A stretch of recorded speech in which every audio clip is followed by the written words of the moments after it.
and he told Sonia that we're going to print it.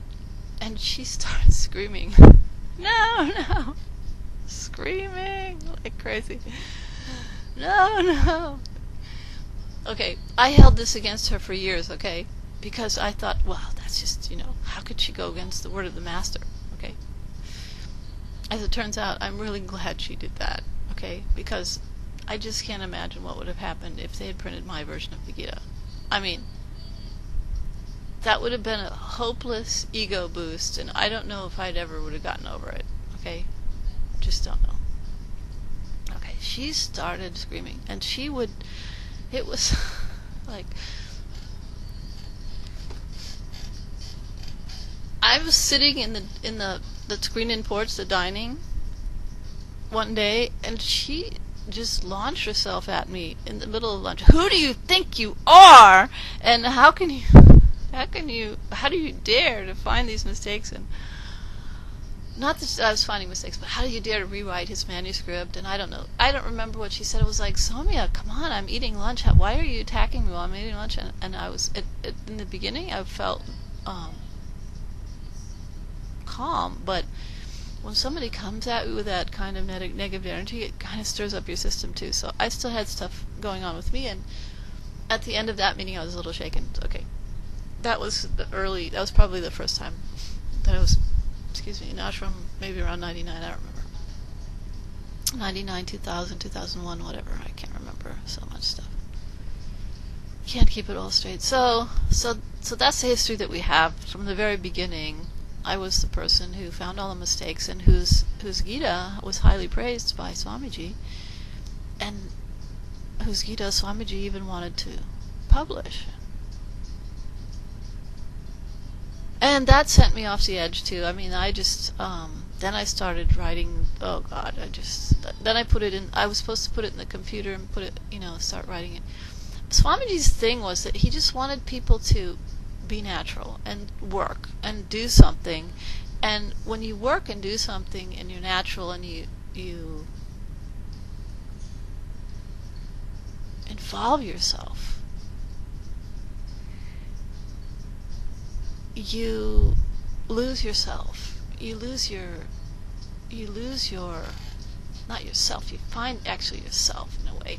You lose all of your self-consciousness by concentrating on something else, okay?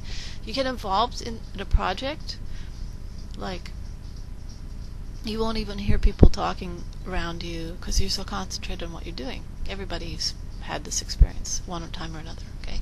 So he just wants people to work. So whatever makes you, whatever gets your jollies, whatever you think to do, he wants to support you in that. If he thinks that you will be fully involved, he doesn't care what it is, as long as it's not something destructive, that's going to hurt you physically or in some other way, But whatever it is, it can't be something that's against the law. But basically, whatever you want to do, he wants to support that so that you can be involved in some kind of action to keep you busy. So he wanted me to put all this thing in the computer that I wrote. So, but by then my ego was so, that's like, it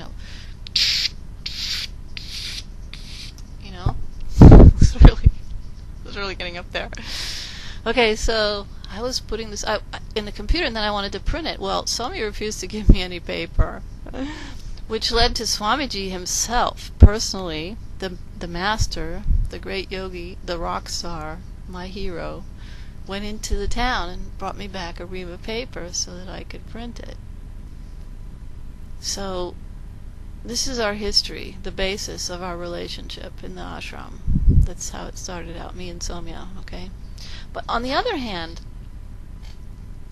I used to run to her with all kinds of problems. Whenever I would start to feel confused about anything, and when all of my stuff started coming up, all of my issues started hitting the fan, I would run to Somya's office and I would sit there for hours and hours and talk to her. And all of this stuff that I would tell her, la la la la la, and all this junk just came out. Okay, one of the things that I did, going around the mountain, walking around the mountain every day, it pulled me into a state of mind, and all of these things started surfacing in my consciousness, and I would vomit all that in Somia's office for hours, like 2 or 3 times a week, sometimes more. Okay? And she patiently sat through all of this, never complaining. So that went on for years. Okay? So here we have the basis of this kind of love-hate relationship. But always, Somya is the superior person. She's the great yogi for me, in a way, And there's this hierarchy thing that happens in an ashram. This hierarchy. People who have been there longer and people who haven't been there as long.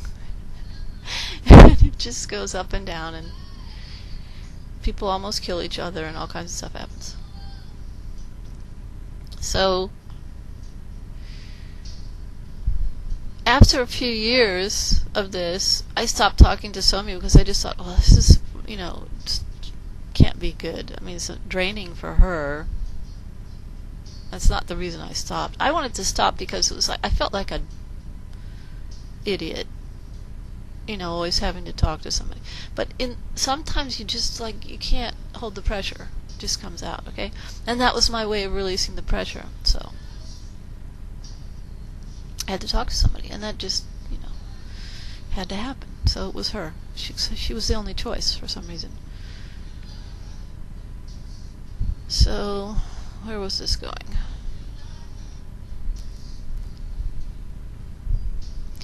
Yeah, so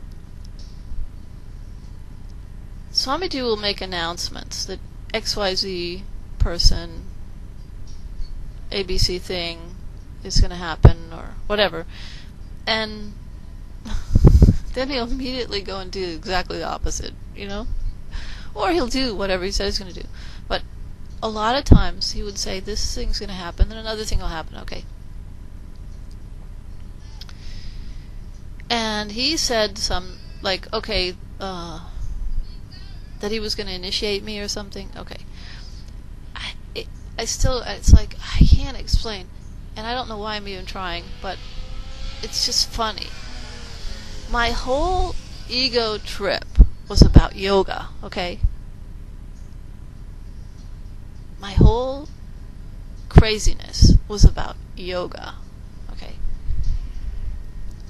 And in the end, it seems like the universe provided this stage and all these players just so that I could get over my stupid thing, okay? That's what it feels like. Because these people, they played it. They played it so beautifully. For 11 years, I was the black sheep of this group, and the worst yogi. I did everything wrong. It was like, Somya, I would go to her office, and so one time she told me that, because my thing was I would always run up to her saying, I'm sorry I did this, and I'm sorry I did that, and I'm a jerk because this, and I'm stupid because of that, and I would confess all kind of stuff, right? And I don't know what I had told, so I have no idea. She said to me one time, well, if nothing else, you can always serve as a negative example. And that kind of stuck with me, but I thought she meant it as a joke. But friends, she was serious. I think she was serious, I really do.